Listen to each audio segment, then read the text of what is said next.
ப்ரெசென்ட்டாக பார்த்தீங்கன்னா நம்ம வாழ்க்கையில் வந்து சில விஷயம் இப்போ பண்ணிக்கிட்டு இருப்போம். அது சரியா தப்பா, நம்ம தப்பான முடிவு எடுத்துட்டோமோ பின்னாடி வருத்தப்படணும் அப்படின்ற மாதிரி நம்ம மனசுக்குள்ளே ஒரு விஷயம் ஓடிக்கிட்டே இருக்கும்.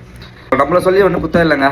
நம்ம இருக்கிறதே அப்படி தான், நம்ம வாழ்க்கையில் நம்ம வளர்க்குறதும் அப்படி தான். லைக் நீங்கள் வந்து ஒரு கான்ஃபிடென்ட்டாக இருக்கணும், அதுக்கப்புறம் தான் ஒரு தெளிவான முடிவு வந்ததுக்கப்புறம் தான் நீங்கள் வந்து இந்த ஸ்டெப்பு நோக்கி போகணுன்ற மாதிரி தான் நம்மளை வளர்க்குறாங்க. லைஃப்பில் பார்த்தீங்கன்னா அந்த மாதிரி நடக்குதா? கண்டிப்பாக பல நேரத்தில் பார்த்தீங்கன்னா நமக்கு ஒரு ஸ்டெப்பு எடுத்து வச்சதுக்கப்புறம் தான் தெளிவான முடிவே வரும். ஸோ அட்லீஸ்ட் நம்ம அதை ட்ரை பண்ணியிருக்கோம், தப்பாக போனால் கூட பரவாயில்ல, அட்லீஸ்ட் நம்ம அதை ட்ரை பண்ணியிருக்கோம், அதுலேருந்து ஏதாவது ஒரு விஷயத்த நம்ம வந்து கற்றுக்கலாம்.